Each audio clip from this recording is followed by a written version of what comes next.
Hello, everyone, and welcome to another episode of Hit and Hustle from IrishSportsDaily.com. I am your host, Greg Flamong, and with me, thankfully, this week is my main man, our beloved Jamie Uyama. Jamie, I did a boo-boo last week, and I didn't like that. How you doing, man? Back on the East Coast, we got time zones all figured out and everything. How you doing? I'm doing great. Except for it is extremely hot here. Yeah. It's uncomfortable hot right now. I think most people know that a lot of people out east are experiencing a pretty bad heat wave right now. Yeah. But aside from that, it's good to be back. Good to be back on with you. Yeah, let's go. I'm excited. So listen, I like to look. I don't mind filibustering about some stuff, right? Like I don't. I'll talk recruiting. The I'll old talk, Colin Cowherd. exactly. I'll do it about safeties and corners and all these other things. Defensive line, no, that's Jamie Uyama. That is your baby, your bread and butter. And I can't tell you the panic that I felt about like 10 minutes into the show when I knew what had happened. I was like, I don't understand why Jamie hasn't logged in yet. Like he never does this. And then it just popped in my mind as I'm talking now. I'm talking and it popped in my mind. I think he might still be on the West Coast. He thinks we're doing this in about 3 hours. And once the show started, I can't end it, right? I'm not going to do that. So I just so I felt very naked, I guess is a way to put it. So happy to have you on the show today. Thank goodness. And we're gonna talk Notre Dame linebackers, and maybe you know what we'll do. I think hopefully we'll have time before the season starts.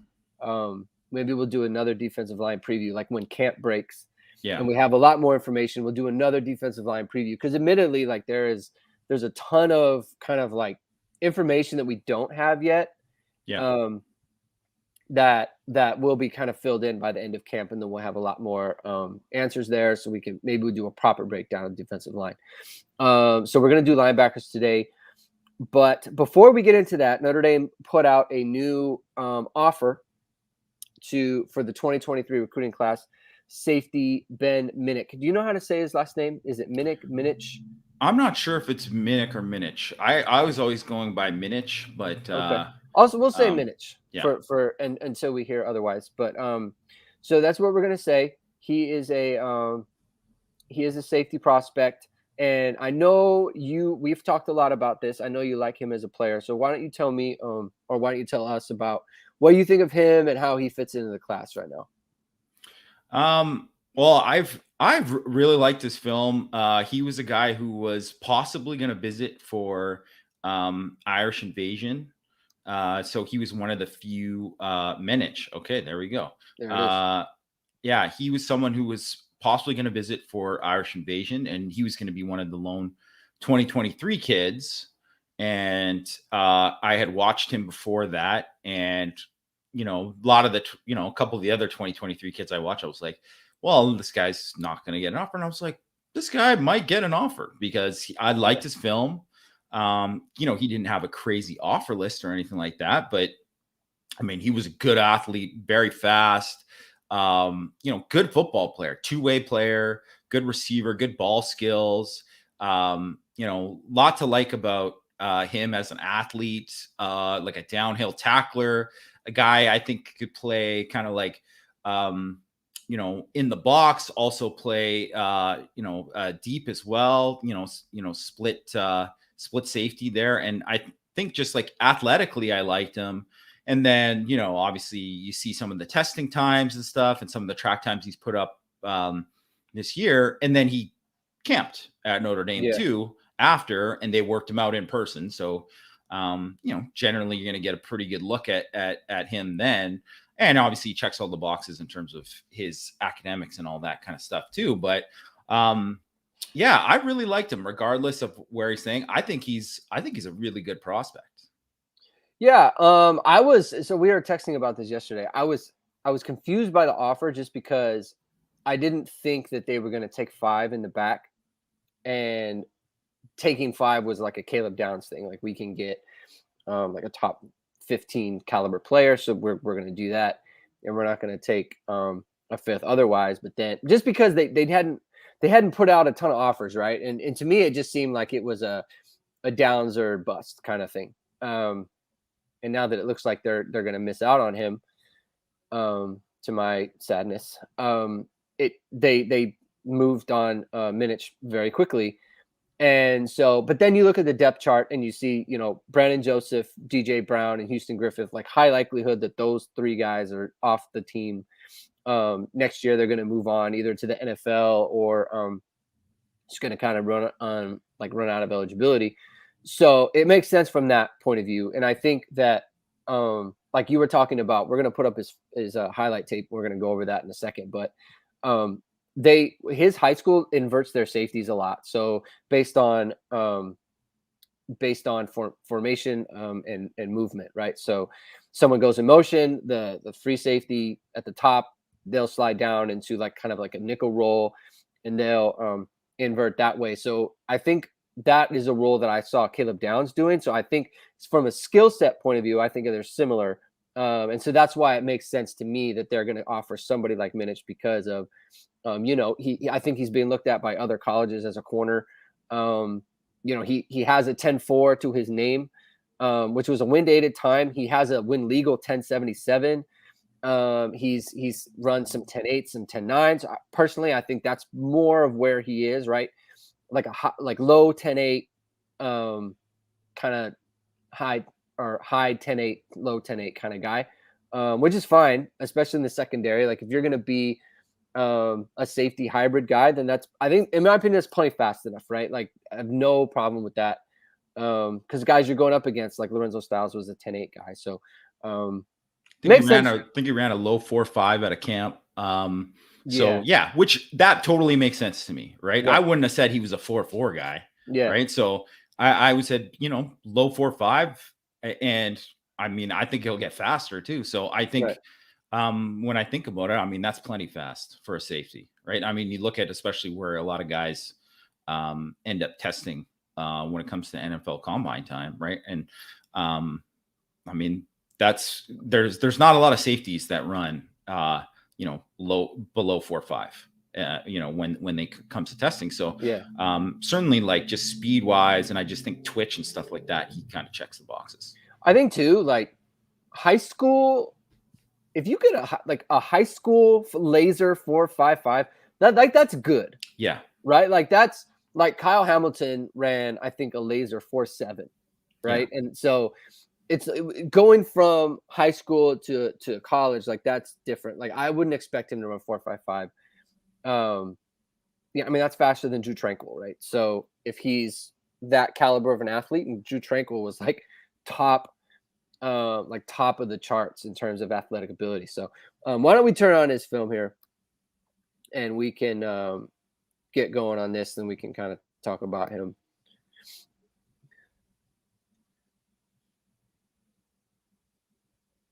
It says he's 6'1". I don't see that. I don't know if he's 6'1". That's another thing. Whatever. Yeah. You're always going to inflate that. Yeah. I mean, the dude makes a ton of plays. That's right. The other thing too, right? Like, so it's not like he's just a track guy, right? Like he's highly productive, right? He's highly productive in what he does. And obviously you see the corner takes a terrible thing too, but you see the guys, I mean, he can run, right? He's got speed, right? And this is, I always think too, when you see a guy running down on a kickoff too, like I like seeing this on a highlight film.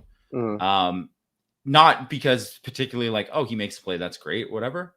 But yeah, you want to see a guy just straight up run down the field. And how fast is he? Is he like faster than the other guys running down the field? Because he should be, right? Based on, most of those guys aren't going to play big time college football. So yeah, all that's kind of,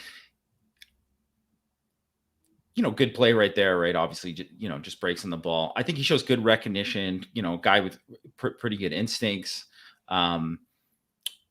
tackles well. That's a good tackle right there. I think,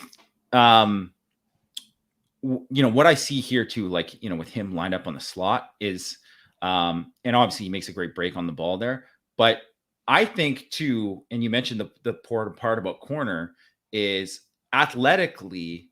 I think he's a guy who can play man coverage, right? And I think that's something that if you have a safety that you can actually line up on a slot and he can play man to man on most slots. And obviously there's not going to be there's going to be the exceptions where I don't think you're going to put too many safeties one-on-one with Josh Downs. Right.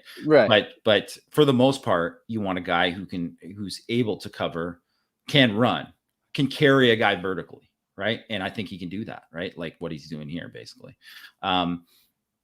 Yeah. And, just, ball skills. I want to see production. I want to see, does he find the football in coverage? That's always huge for me, because if a guy doesn't find the football in high school, or if he's not running away from people in high school, it's like, what are the odds of this guy doing that in college? Probably not very good. Right. Probably not very good. So, you want to see that kind of production. It's a little bit different. I would say more at corner, maybe the production isn't as big of a deal because there's some guys who are just so good, they don't see the ball thrown their way that much. Right. But I think at safety, that's something that I always look at. Right. I'm like, how involved is this guy? Whether it's, run, playing the ball in the air, tracking it deep, that kind of stuff is always important. High school coaches can scheme away from a corner. It's very hard for them to scheme away from a safety, right? Because the defensive coaches can always kind of scheme them into the play, right? Like you got to be making a ton of plays as a safety. I totally agree with you. Like, which is why you see a lot of guys who play corner in college play safety for their high school, because it's better for them. I just love that. Just break, just accelerate. Like down, find his way across the field, find his way through the traffic and make a play. He does good. He does leave his feet a lot, like especially on these edge plays, which is not my favorite thing, but it's one of those things that'll get coached out of him. Yeah, for sure. I'm always like, I'm not big on cut tacklers. I just don't think, and I think that's something with Kyle Hamilton when he first came. He was largely a cut tackler, and that's what you would say probably his freshman year. That was probably the one thing you'd say, man, is this guy good at everything right away? And I would say the only thing that he really wasn't like good at as a freshman was as he tried to cut tackle too much. Right. And that's something, because you can get away with it a lot more in high school because the guys go down easier.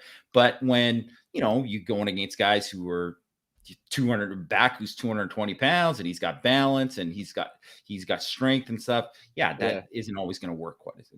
I want to talk about this play because I talked about it last week when we showed his film, and I want to talk about it again because this is a really good play by him. It's like a really good athletic play because this slot is basically turned loose, and he's on the hash here, but he's basically single safety. Yeah, and he opens up to the field because it looks like the slot either is going to, run a go or he's going to run a corner. And then he cuts across his face and he's able to just turn hips. Yeah. And stay with him and stay in coverage. Like a lot of the time a safety will try to speed turn. And that's kind of a hard play to make, especially because he's not going to, since where they are on the field, he's going to cut sharper towards this cone right here instead of this one. And so if a speed turn is like the angle is too difficult. So the fact that he's able to just open hips and do it is really good. Like, because he's running there, like he's make the play. Like if the quarterback throws, he's going to pick it off. Like that play, like really impressed me. I thought that was a good one. Couldn't agree more. I think that's one of those things too, where you see when you talk about like someone being fluid and being able to do that kind of stuff, it's being able to, it's that footwork and be able to do that without that being like a stutter. Right. Like a guy where it's smooth, where he can do that. Yeah. And that's when because there's a lot of guys who play deep in high school, but you see their feet and you see their hips and you're like, this guy can't play deep in college, right? Because he's not going to have it. But then you see that kind of play and that kind of just that movement. And that's why too, I think even when I'm like watching a lot of defensive backs, I find individual for defensive backs, even at whether it's at a high school camp or whether it's watching Notre Dame and I go to watch the freshmen, I get so much out of watching individual with the DBs more so than any other position, because it's all like every drill is basically like opening up, speed turn, footwork, like, just exploding, planting and exploding, right? Like you see all of these kind of things. And, just to get specific in it, obviously he doesn't play at Notre Dame anymore, but Kari Gee, that was a guy that right away I was like, I saw him in person and I was like, this guy, he's not going to be able to play safety. He's not. He's got to play. If he's got to end up being a rover, And even then, it's still with some of the stuff they ask you to do a rover. It's not like he's going to be JOK as a rover, because JOK is different in that way, right? Like so, Litchfield Adjuvon, perfect example. Like he's just stiff. I saw him in a one of those preseason like videos they put out. Yeah. Or maybe it was someone posted the practice stuff, and it was like you said, like I agree with you. Like stiffness is stiffness, right? Yeah. And it stands out, like you said, like receiver or at corner or safety, like it really does. Like the best ones are super fluid and they just look really good. And I saw one like Adjuvon, like he was pedaling and like coming out of the break, like basic stuff. Yeah. And I was like, he can't do that. He can't do that right now. Like I don't know how he ever gets on the field, just because of. I was like, we're talking about the basics, like basic. Yeah, and I think there's in like anything, you can improve your footwork. You can get for sure. You can improve your footwork. You can improve like your efficiency of all with your movement and all this kind of stuff. It can get better, but only so much better, right? Like, and that's really what it comes down to, and that's why like. And we'll kind of get into it with linebackers and some stuff later too. But that's why there's some guys who can do it at linebacker. Then you're like, well, this guy can do everything you ask from him because he has that innate athletic ability. And some of these other guys, you better make up for it by just having incredible recognition. Like, just absolute, like you have to be able to do that. So like Drew White, not the most fluid guy, but he was never really like a true liability in coverage, even though he didn't play on third down, right? He didn't play on third down for a reason, but he was never a true liability because, and actually he was a guy who got better and better as it went on in coverage because he's smart. He's smart. Mm. He would know, like after he got beat on an angle route or something, he didn't get beat on that again because he knew like, this is what's coming, right? Like, or he'd watch enough film to know it, to take it away and there's just certain guys if they don't have that, it's like they're toast, they're done. Right. And I think, and that's really when it comes to Minich, like, I think that he's someone, it's like, when it comes to athleticism, it's a lot of it is, can you overcome a mistake? Right. Can you overcome a mistake? And I think he has some of that where he can overcome some mistakes. And I think he's a really, really good athlete. And I think he's going to fill out, get stronger. Like you said, not sure about the 6'1". Don't, I'm always skeptical of that whenever they're saying, because I'm like, this guy just doesn't look long enough to be 6'1", but whatever. I understand it. Everyone's a couple inches taller in the program most of the time, right? As long as he's not 5'9", then you're fine, right? But like, and I don't believe he's 5'9". So I mean, look, the guy who they thought they were going to get, Caleb Downs, or not thought they were going to get, but they were after. They were after the same thing. Not 6'1", right? No, he's not. He's a smaller guy. So they were looking that he fits the body type, and obviously he's been on campus. Notre Dame's had him in camp, right? They've looked at him. Matt Balis has looked at him. So if they sign off on the physical stature of the player and the athletic ability, then it's like, okay, is he a scheme fit? Is he a ability fit? And they seem to think he is. They offered him a scholarship. So and our Matt Freeman, put in a prediction for him today. So stay tuned on that. It looks like this could move pretty quickly on him. So that's Ben Minich. And all right, let's move into the linebackers here. Who I guess let's put out this like kind of an overview of the linebacker position from 2022. Would you characterize this position as a strength for the defense or as like a liability last year? Last year, I wouldn't quite, if I had to choose on those are my only two choices, I would lean more to probably liability Mm. than a strength. Maybe But like more in the middle. I think it's more in the middle. And I think because if I'm going to say like, not like Jack Kaiser wasn't a liability, right? Like not at all. I think Bo Bauer was really effective in his role. I think Drew White obviously played banged up for most of the year, but when he was healthy and played, I thought he played pretty well, for the most part. And I think you look at JD Bertrand and some of the stuff they asked him to do, he couldn't do. And I think that's and some of that's just like the nature of the position. It's like, right. well, we have to somebody's got to do it. Right. And they didn't have, Maris Liufau or Shane Simon. So he kind of became, the starting will by default. Prince Collie wasn't ready to play. So in that sense, like, I think, they were, it was a weakness in that certain area where they didn't have the amount of speed that you want to see on the field. And I think one of the things this year, because you got guys back healthy, you have some of these other guys, young guys emerging, and you like the kind of competition they got at all these spots, that I think it's going to be a strength for the defense this year. Okay, so let's go into the will linebackers here.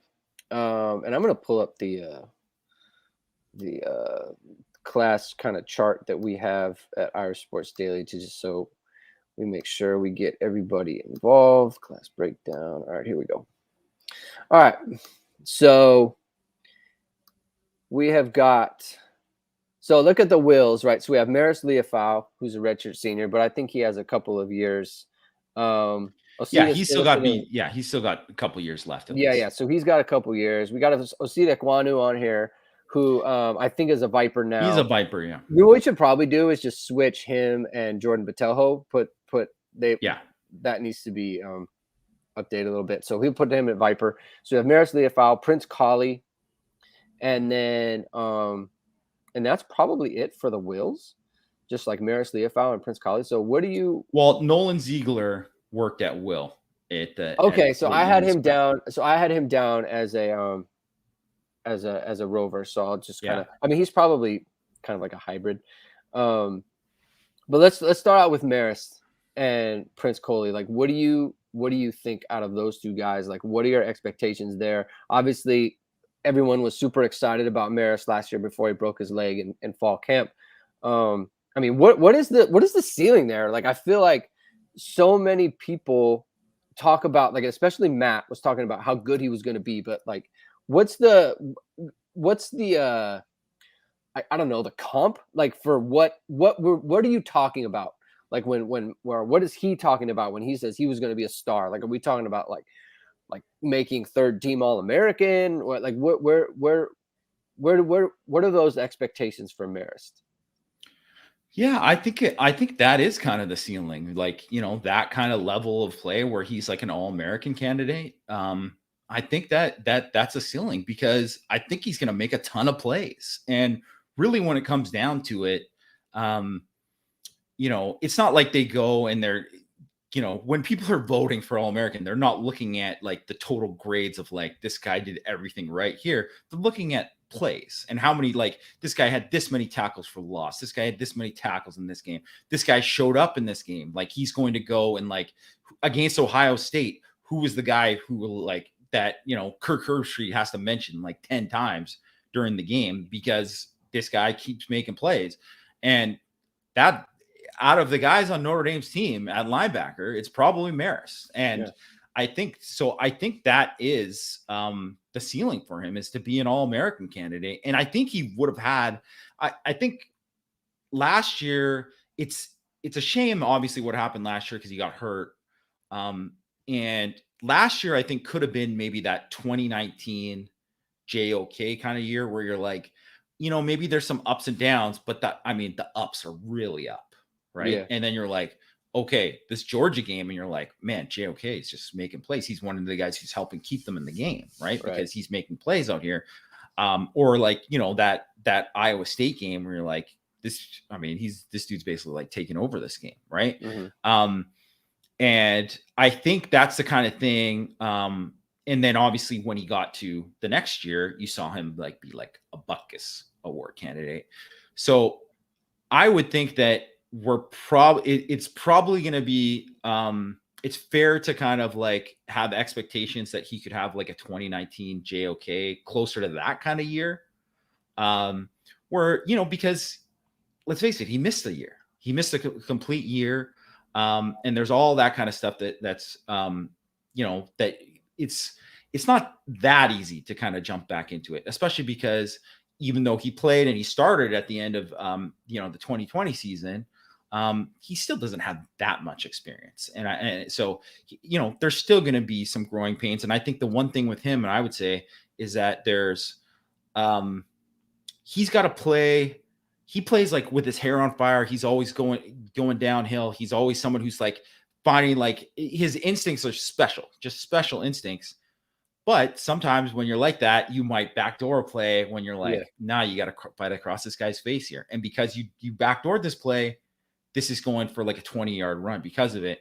So I think you might see a little bit of that early on in the season, and then you'll see that kind of get better as the season goes along. So in that way, that's what I think the 2019 JOK. But like, would it shock me if you were like, oh, he's like having almost like a Butkus Award worthy season? I probably not. I really just think that highly of him. I think it's one of those things where his production is going to be off the charts, but we'll still see some mistakes, right?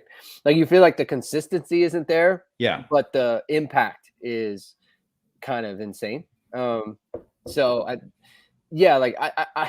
everyone is like super excited about him. Like, there's no one on the, like, his Q, like, you know, we talk about like Q rating, like people, how they feel. Like, I feel like his Q rating with Notre Dame fans is like close to 100, right? Like, everyone just kind of like loves him and is optimistic about him, obviously, because he hasn't made any mistakes. He hasn't done anything in a game that make us, you know, not like him, right? It's a little bit like Kevin Austin, where it's like before it, and then it's all upside. Until right, and then all of a sudden that Purdue game happens, and people are like, "God, Kevin Austin sucks." Like, you know, and it's always an overreaction one way or the other. Right. Well, it's Desiree White, bros, everybody's sleeping and forgetting about Prince Collie is no joke. We are not. No, we are not forgetting him. Yeah, we are not, and we are going to discuss him right now. And here's a guy. That's it. I have like a sneaky suspicion, right? So Desiree's asking good questions in this thing.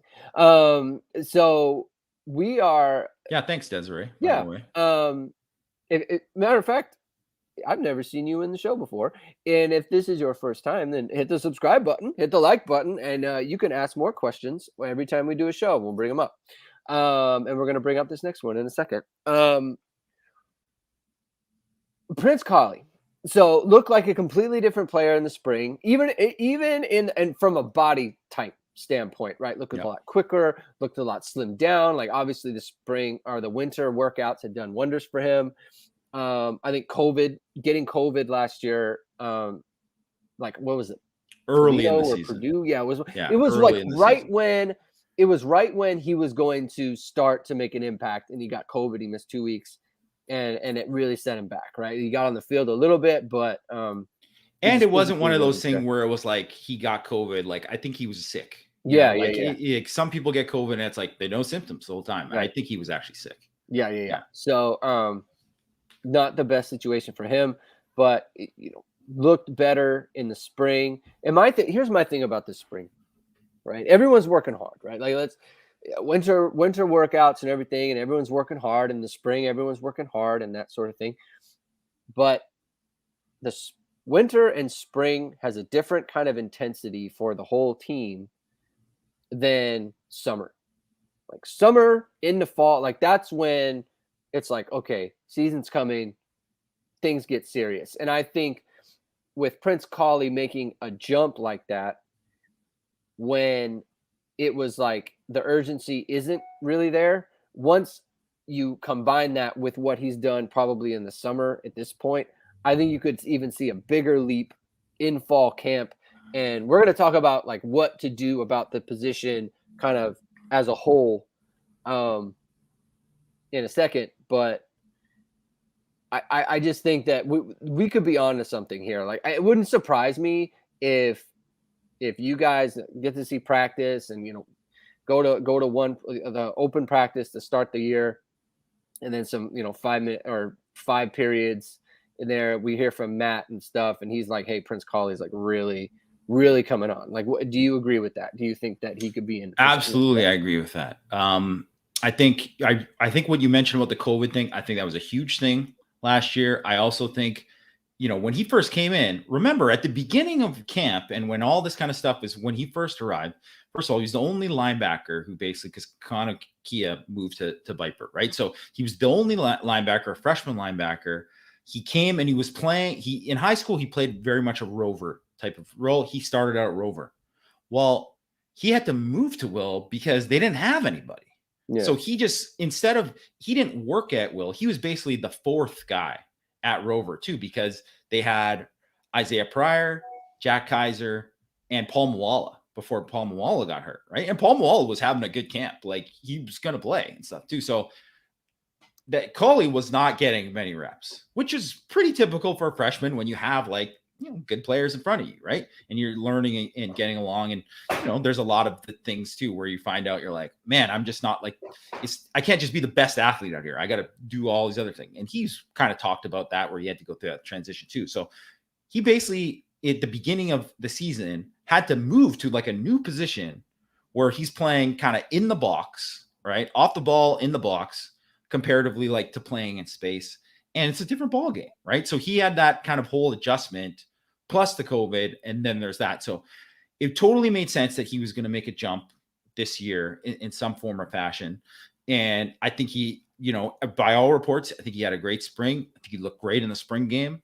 Looked really good at the practice I saw. So he was making plays, playing fast. That was the thing, because last year when you saw him in garbage time, he was like a half beat slow, or kind of like not really involved. Like, I don't know if you used to call this, but we used to call JOPs, right? Jump on the pile. You're not really in on the tackle, but you're the guy coming in late just because you want to get involved. So he was like a JOP guy, because he wasn't really like in on the tackle, but he wanted to get involved, but he just wasn't quite there yet. And that wasn't what he was in the spring, at least from what we saw. So I think I would not be surprised at all if he took a big jump this summer, and all of a sudden, like you said, he becomes a dude, and all of a sudden we're talking about, well, should he split this position with Maris?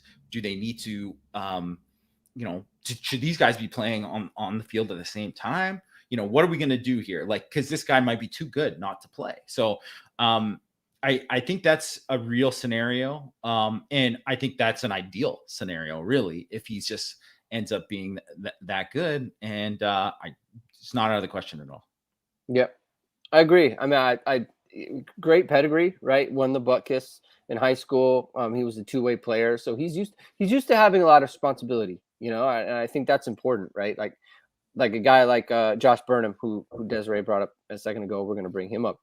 Like, he was like that. Drake Bowen was like that. So like, I think that given just like a whole off season to get ready to go, I think being able to work behind Marist a little bit, Marist is going to show like this is how it's supposed to look, and I think that's a really good example for him, without having the pressure of like, okay, this is your job, He can come in, get however many snaps it is, right? Like 15 to 20 a game.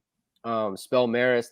If you do really well, maybe you're getting like 25 to 30, where it's like you're letting them make plays, you're letting them get out there and run around and have an impact on the game without having the responsibility of being the guy. And that's obviously, I think that's important for him, and it's important for a lot of the young guys. Speaking of one of the young guys, it's Nolan Ziegler, right? So he's working at Will right now. Probably needs to put on weight a little bit. He's probably like he's really long, kid. He's really long. Very long. And so he's probably got to put on some pounds there. But really good athlete, again, like one of the better athletes at the position, if not one of the best athlete at the position. So, you would think special teams role for him, right? Like just kind of like maybe get into the games against, like UNLV, Marshall, things like that. Like, do you see him possibly making a move for like real playing time away from like Marist or Prince? I would be surprised if that happened.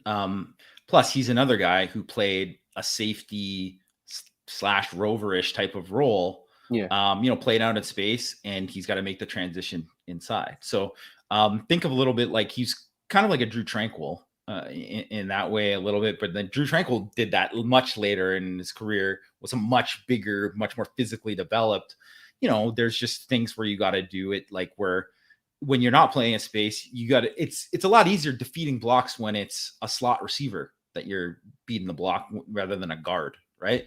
And that's the kind of thing that, you got to deal with if you're going to play as an inside linebacker. Right. So I think he was incredibly productive in high school. Like he averaged like 15 tackles a game. Yeah. The guy was just all over the field. And plus, I think he averaged like 10 catches a game. He was an awesome receiver too. So I think he's got a chance to be a really, really good player. And he's probably the guy out of the whole entire group has probably slept on the most. I do think he has a chance to be a very good player. It's more likely it's going to be kind of a learning year for him, an adjustment. But like, I wouldn't be surprised if, the way we're talking about Prince Collie right now, that's the way we're kind of talking about Nolan Ziegler. Yeah. Like I kind of saw him as like almost like a JOK type, because JOK was like that hybrid safety guy in high school. Like it was like almost didn't have a position. And I think Nolan Ziegler was similar to that. Right? Yeah. Like I just always thought that his frame, that it made sense that he was going to, I thought this was going to happen later for him, but I think this is more necessity because, and we'll get into Rover later, but they, basically got like 4 guys at Rover and they got Sneed at Rover too. So it's like Sneed also was a guy who needs to physically develop too. And it doesn't make sense for him to move inside, at least not right now. So, I think it'll end up, even though I think this is going to be more of a learning year for Ziegler. I mean, I think it's going to benefit him in the long run being there inside more. Yeah. Another question from Desiree White: why did they move Josh Burnham to defensive end? In my opinion, I think it's just there's kind of a logjam at will and linebacker in general, and B, Foskey and Justin Adamilola are likely gone. And so he's big enough. He probably has the frame, and it's like, so it's him and Ada Gobira at Viper right now. So that's kind of how I saw it. It's like better path to the field at Viper, plus he has the athletic ability to do it. That was how I saw it, but maybe let's get your opinion on that. No, I think that's it. That's the main thing, because I think they, as soon as they move Botello, because Botello would have been that, they wouldn't have need to move him. And now it's, like you said, those guys are probably gone. You need to kind of groom somebody. Kia is on his mission. He's not going to be back next year either. So he's still a year away. You really got to develop somebody there. And I think with Burnham, I always thought that there was a good chance that he was going to grow into a Viper anyways. And he did some of that in high school, a little bit of that. And I think that kind of made sense for him just frame wise as well.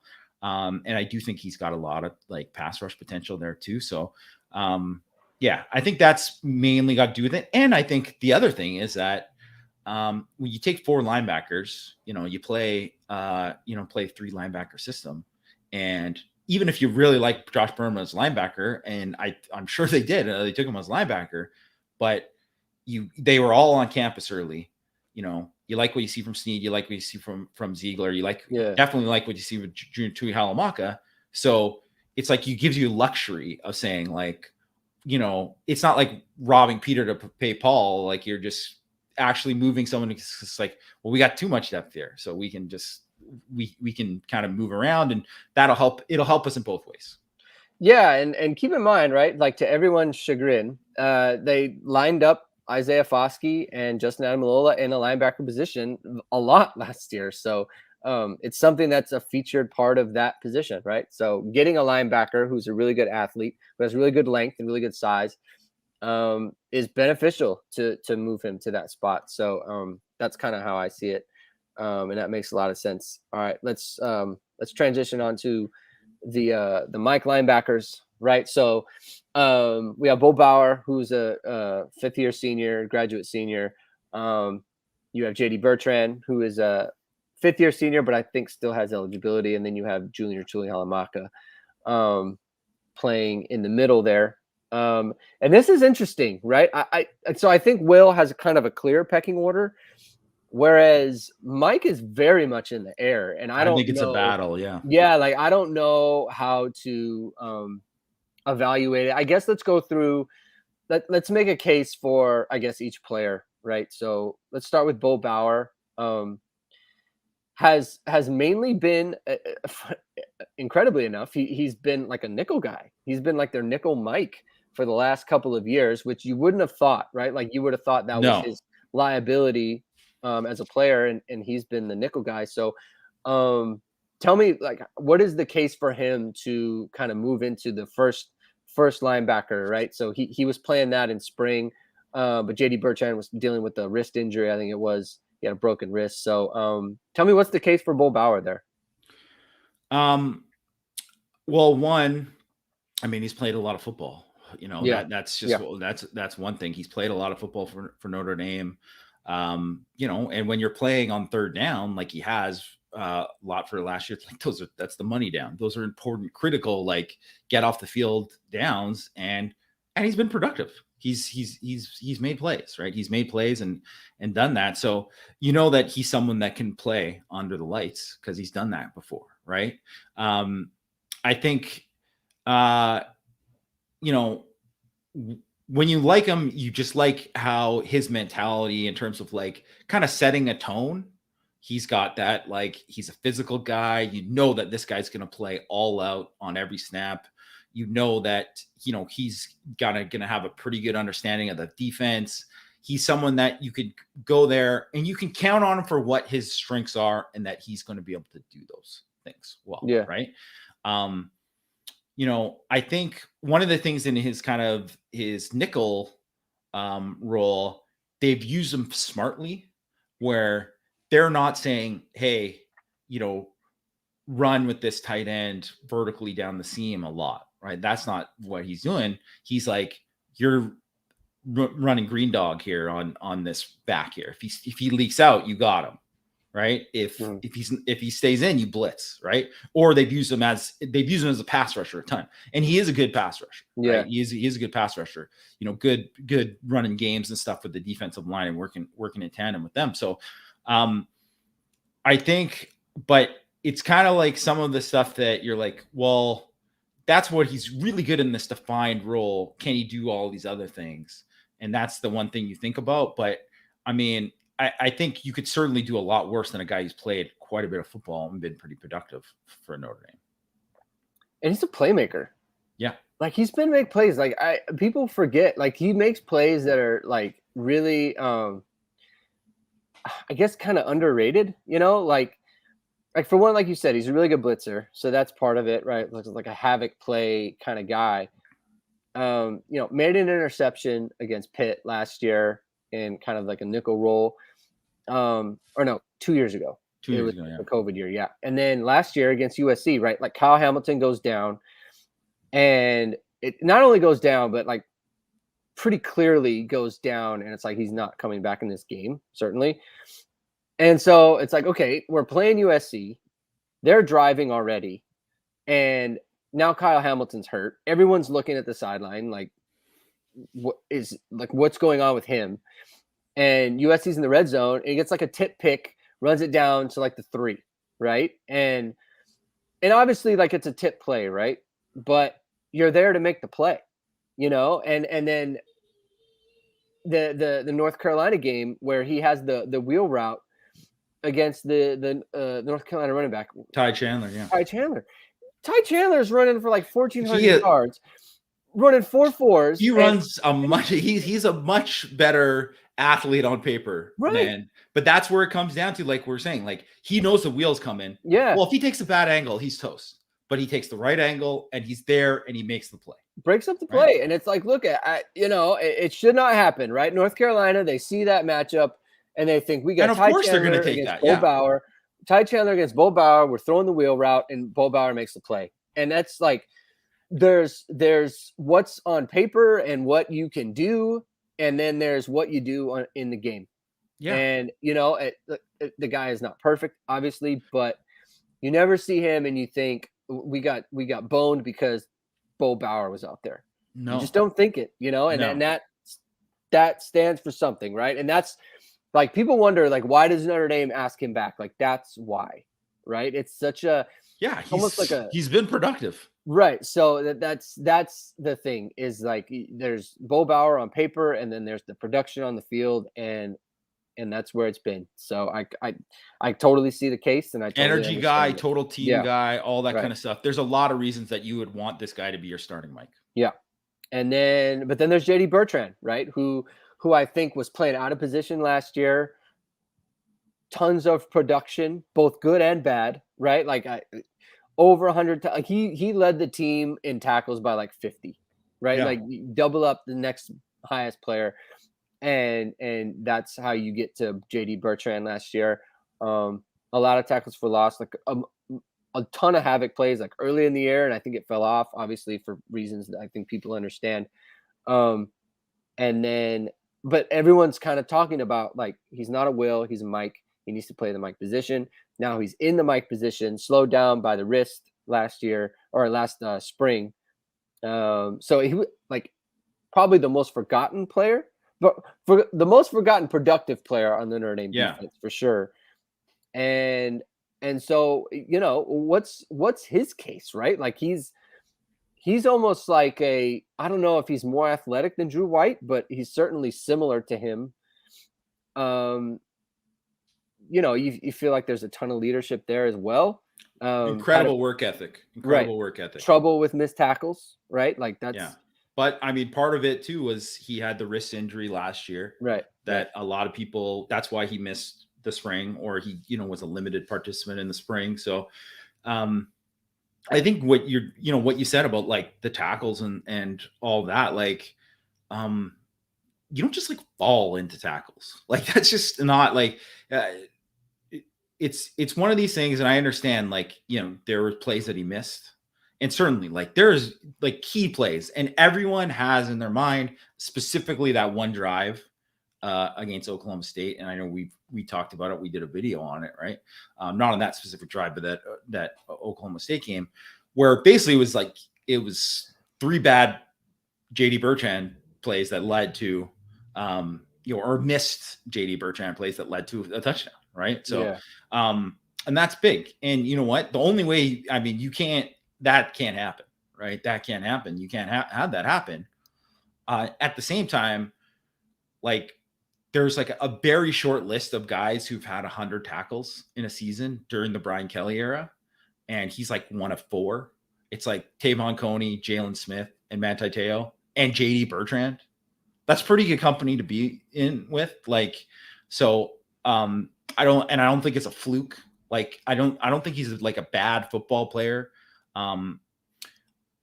In saying that, my biggest thing is not about, I think he'll tackle better this year, especially because of the wrist thing. And I imagine that he'll probably finish a lot better as a blitzer and stuff too. Some of it, I think he's just like out of control there. Some of that maybe is because athleticism. You're flying in there, and some guys can stop, start, and whatever and do it, and maybe he can't. So yeah, there might be some of that. I'm way more concerned about him in the coverage part of it. Because one, he's not the best athlete, right? He's not the fastest guy out there. So he's not a good player in space. And that's probably where he struggled the most when he had to tackle, right? So he's not a guy that you're gonna win in space a lot. So that means you have to be on it better, and that's why like Drew White wasn't like a guy that you would thought win in space, but he would make like a lot of tackles on like jet sweeps and stuff because he read it right and took the right angle and make a play. And that's what you want to see more from JD Bertrand. The coverage part of it, he's not the best, not the best athlete, not the longest. If he's going to match up with a tight end, that tight end is going to have like a big size advantage over him, right? So he's got to really like be close to perfect in a lot of the stuff that he does in coverage. And that's kind of what you're worried about. And I think really he played on third downs at the beginning of last year, and by the end of the year, he wasn't. And I mean, to me, he's strictly a 2-down Mike linebacker, and that's it. Especially because the only role that he could really do on third down is play that Bauer role, the same role as Bo Bauer, right? So, and you can't have two guys like that out there. Right. So, I think, people counting him out, that saying that he shouldn't win the job, or we're in trouble, or Notre Dame's in trouble, this guy's gonna win the job. I think that's going a little bit too far. But I think there's some justifiable concerns about him in coverage that I think you hope that we see a little bit more answers to, in camp and going forward, if he's going to win the job. I think some guys just have a good feel for it, and I don't know that JD does. To me, it's like all kind of robotic, right? You know what? Bo Bauer had no feel for it before. So that's, and we just talked about that one play. So that's a perfect example of how, with preparation, experience and all that kind of stuff, you can get better at it. Because like you said, if you would have said Bo Bauer was a nickel linebacker, right? He was playing, he's the nickel, your third down sub package linebacker, you would have said it was insane early in his career, right? You would have said that, right? So, guys can get better at it. And I think that is an absolutely necessary jump for him this year if he wants to be a starter. And then there's the freshman, Junior Tuihalamaka, who, man, the clock is ticking, in my opinion. He has all the things that he is: the size, he has the athleticism, he has the feel. Most importantly, I think he has the feel. As a blitzer, he's a thumper. Not the only thing with him is I don't know how good of an athlete he is, but he seems to have like a really good feel for coverage. But just like, I don't know, man, like some guys just like, God, he's really good at playing the position, knows when to shoot gaps, knows what gap to shoot, knows how to time it up. It's just kind of like, man, he's got it. It's Coney. It's Coney. Yeah, that's the player he reminds you of, because with Coney, and anyone who saw the guy, have to open up, when we talked about the hips and stuff, I mean, he was a tight player in a lot of ways, but yet, when he was asked to make plays and coverage he just did it because he just had that feel. And they're just some guys, it's like how Zach Thomas was never a great athlete. But I mean, he sure as heck picked off a lot of passes because he knew where to be. He knew where to be. He knew what was going to happen, and he just had that feel for it. And to me, Tuihalamaka's got the special, like, innate way, like knows how to get skinny as a blitzer and do some of these things that just some guys never learn, right? And you can work on it, but some guys never learn it, and he's already got that. And then some of the coverage stuff that would have been my bigger question for me, but what I saw from him in the spring made me feel a lot more confident about it. And I think and plus physically, I mean, Bertrand and Bauer are 4th and 5th year guys. He looks like he's one of them, like he looks like he's a 3rd or 4th year guy in the program, just based how he is physically. So, I mean, I would not count him out as, maybe he won't be the starter, week 1, but if you told me that he's like pushing and then all of a sudden he's like, wow, he's the number 2. He beat out Bertrand or Bauer for one of those spots to be the number 2. And then he's playing. And then all of a sudden, 6 games into the year, you're like, Junior Tuihalamaka is the starter at Mike. Yeah. I wouldn't be surprised. Yeah, man. It's just, I'm excited. I'm excited. When it's there, it's there. I just, it's just can't wait to see him out there. It's just, phenomenal. like you kind of said it. I just, anytime you get a player like this, it's just like an exciting thing. So, So yeah, that's gonna we're gonna see how that plays out. And then the final position here, Rover. All right, so Jack Kaiser, I think incumbent, one of probably the most underrated players on the team. Really good player. I think like people I think consider this some sort of a competition. I don't think there is one. I don't think there's a competition for who's going to be first out at Rover. I think it's going to be Jack Kaiser straight away. I think that Jordan Botelho is going to get some snaps there. They moved him over to that spot, and I think that's I think there's a pretty clear 1-2, and then you have Jalen Sneed and is Will Schweitzer? Will Schweitzer's working there too. Yeah. So I think Sneed and Schweitzer are kind of on the same footing, right? Like I think those two guys are, just kind of learning the position, especially Sneed. They're learning the position there, trying to kind of get a feel for it, where they fit in the defense, that sort of thing. I don't even know that Sneed's position is like nailed down at this point. But we'll kind of get to him. But like, so you have Kaiser, you have Botelho. Do you see that kind of combo working out for Notre Dame, right? Like what is the level that we can expect from those two players? I mean, I would expect a really high level there. I think Kaiser, to me, kind of quietly had a really good year last year. Really like did a lot of things that maybe didn't, garner as much attention because he didn't make enough splash plays. Although I think he did finish with like 10 havoc plays or something like that. But like he probably is someone who was like a little bit closer to more of that. And obviously he had 2 pick sixes. So, right. I mean, that's not bad. Some guys dream of 1 in their career, right? So I think, he's, to me, and he looked good in the spring, not unexpected at all. I think you can expect a big year out of him. And I'm thinking of specifically like that James Wanawalu, which the year that he had in 2016 totally got lost because the season was just, a tire fire. But he was great that year, like really great that year. Like one of the better kind of like Sam/Rover years for a player at that position, that has been at Notre Dame the last 10 years, like not that far off from like a JOK type of production kind of thing, but it just got lost because, the defense wasn't good, right? The defense as a whole wasn't good.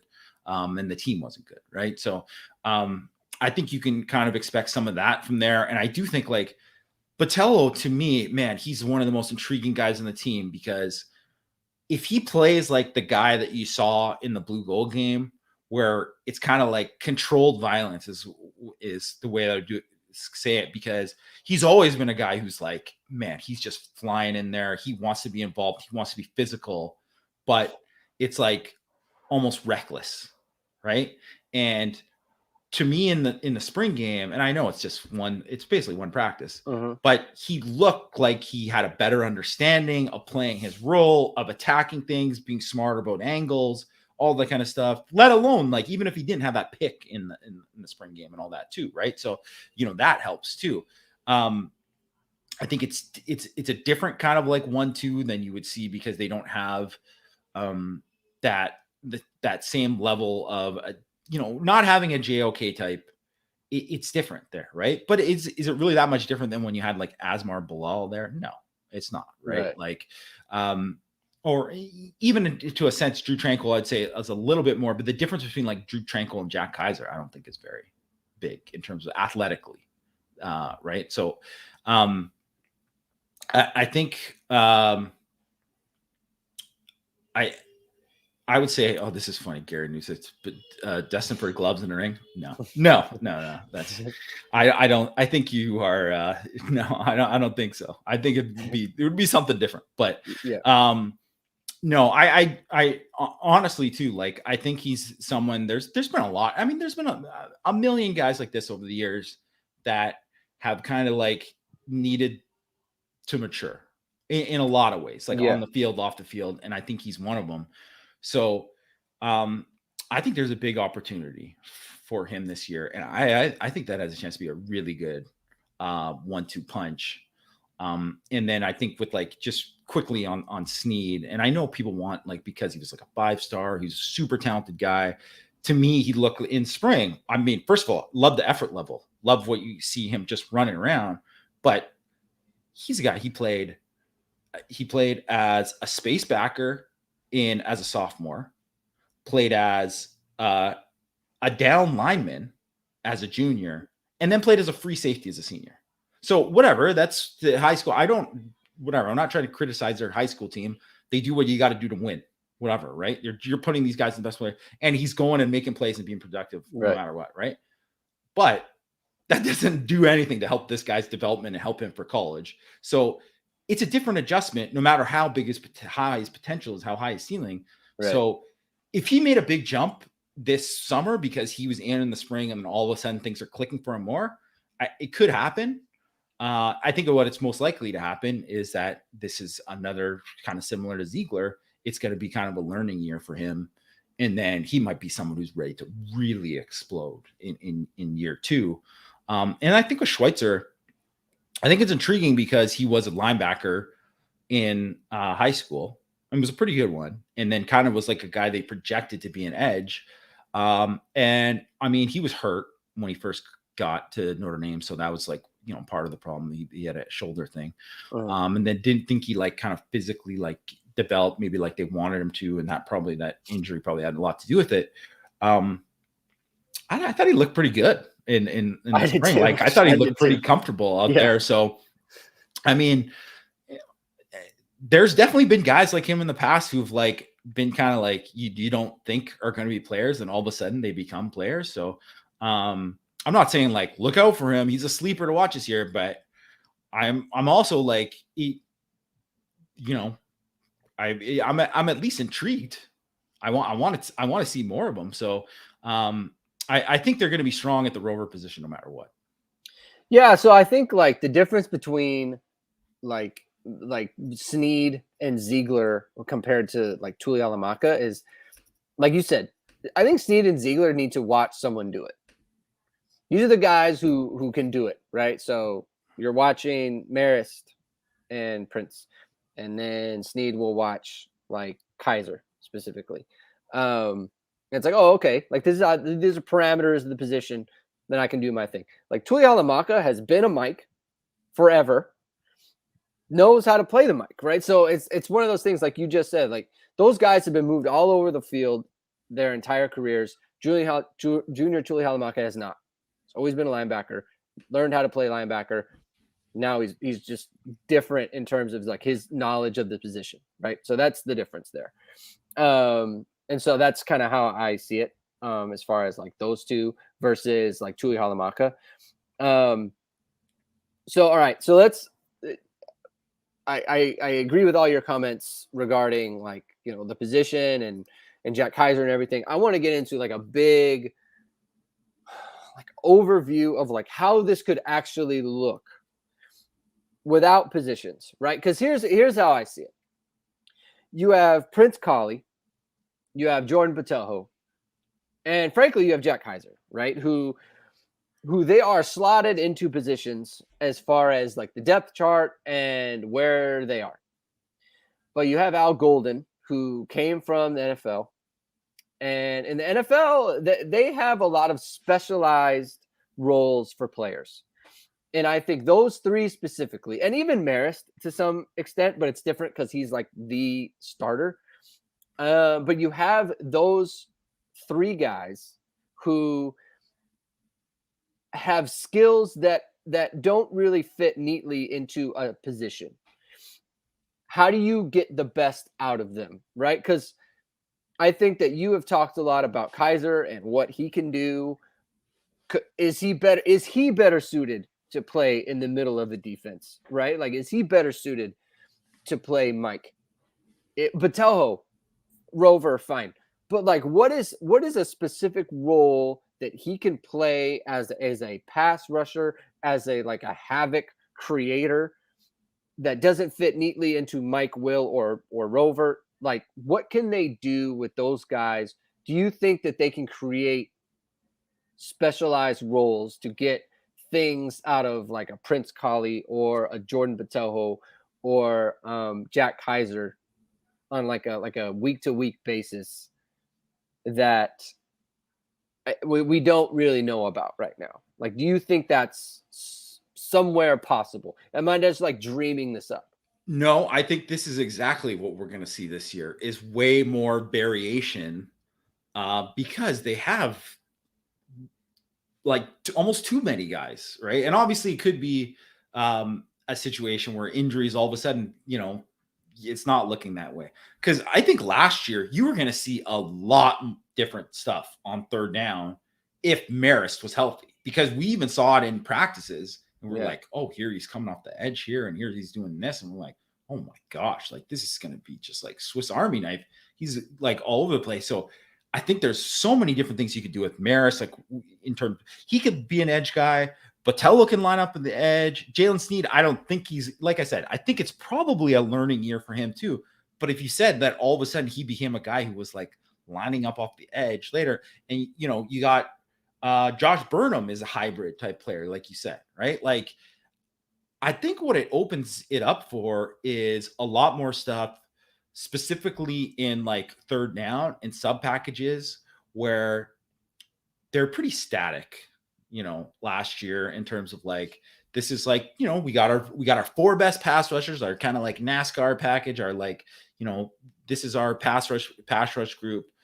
And now I think you can throw a lot more out there where you can legitimately go 3-3-5 in terms of personnel, but then make it look like a 4-2, whatever, like lining up in different ways.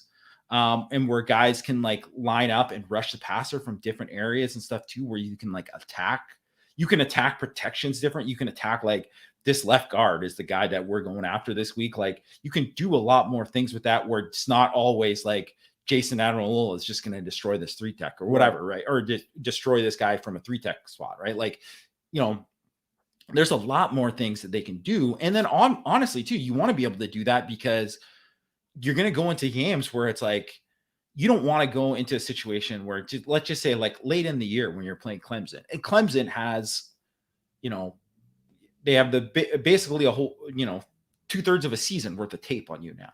And they know, but you want to be able to go into that game and say like, well, we have some wrinkles that maybe they haven't seen that maybe can give us an edge in this game. And I think they got the personnel to kind of do that now, right? Where they can do a little bit more there.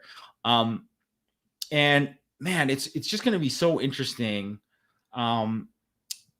It's like, I don't know. It all depends how much trust they have in all these guys. So it's like, right. How much do you trust Botelho to be like in this kind of certain role and whatever? How much do you trust? Like, you might have trust to say Marist wins the will job, and then he's like there, and then of course you have trust to move him and do all these different things with him. Kaiser, you have all these trust. This guy's been here before, whatever. But like, it's with those other young guys, and if they're going to do that and do more things with them, and is that going to like grow as you get into it? Because that's the thing I want to see the most, is that more variation there. And I think they have the personnel to do it. And I think really up front they do too. But that's the other thing. If you're taking if you're going to play like 3 down there, and then you're taking a lineman off the field, like, well, they're pretty good up front too. So it's like, you got to be able to kind of mix and match. I don't know. I think it's going to be really intriguing. Is there going to be a situation where they're going to have, maybe at Mike, they want to say like, we got to get faster. So they say like, Kaiser, we want to take a look at Mike, and I want to know if they're going to do some of that experimentation, because who are your best 3 linebackers? Not position, whatever. Who are your best 3, right? Or who are your best 5 or 6 or whatever, right? And how are you going to, where are those guys going to play? Because we're not in the NFL yet, right? These guys aren't like, everything's not as defined, right? Where it's like, this guy's got to be a Mike, whatever. A lot of these guys are still learning and whatever, might switch. Like, that's why you get guys like Drew Tranquil in his 5th year ends up, he goes safety, rover, will, right? Like, and then whatever, whether he's playing Mike in the pros or not, it's like, that doesn't happen like as frequently, maybe later in their career in the NFL, but in college, that's like it's a constant evolution for a lot of guys. It's why there's guys who like go from like N to DT or whatever late at a certain time, right? Or like linebacker to Viper and whatever, because there's guys are growing, developing, and like learning different skills. So, man, I don't know. I'm getting excited just talking about it. I'm really excited to see what they do with all these guys. Yeah, I'm kind of geeking out about it myself. Just especially when you like in your mind, like you scale back too, because then you have like a guy like Brandon Joseph who can do a lot of things at safety as well. So like that's just another thing. And we know they want to blitz the safeties and all those other things because that's what happened at Cincinnati. So so there's there's that. To me, there's just such like it's very plausible that the three best guys are Collie, Marist, and Kaiser. And like, what do you do? So I think they're going to have a good answer for that. And I think, that's an exciting thing. And that's why I think we're both pretty like very high on the defense this year. And so we'll kind of see, I don't know how that plays out. So, all right, I think that's going to do it for the show today. Thank you everyone for tuning in. I'm going on vacation next week, but I'm efforting. I can't get away from you, Jamie. I have to talk about the team. You can't quit me. I might have to do it. I'm going to be sitting in the closet. I'm just sitting in the closet talking about Notre Dame football, and everyone's going to wonder where I'm at. So I'm going to make it work out. We're going to go do more positions and that sort of thing. We get defensive backs, square up to the offense. It's going to be a fun time. We're like a couple weeks away, man. August 5th, first day of fall camp. So we got that coming up. So everyone, thank you for tuning in. You're going to want to hit the subscribe button, hit the like button, because we're going to be doing a lot more shows like this, talking about the team. Thank goodness. Like I'm kind of tired of talking about recruiting, to be honest with you. So I'm glad they're kind of wrapping up their class. Because for us, I think for us, it's like the team is the bread and butter, and we start talking about all the recruiting stuff is for the team. Like that's what you just want. We love football. We want to see football. Right. We want to talk about ball. So that's very excited. I'm getting kind of fired up about it. So hit the subscribe button. We want to get 5K. We want to hit 5K subscribers by the time they kick off against Ohio State. And I think we can get there. And people watching the show, they're going to help us, right? You're going to help us get to 5K. Hit subscribe, hit the like, sign up at irishsportsdaily.com. Check out all the content, everything. Let's say today is Wednesday. So Jamie's 6 Thoughts on the Thursday is coming out tomorrow. Everyone's fired up about that. So thank you very much again, everyone, for tuning in. And we will talk to you very, very soon.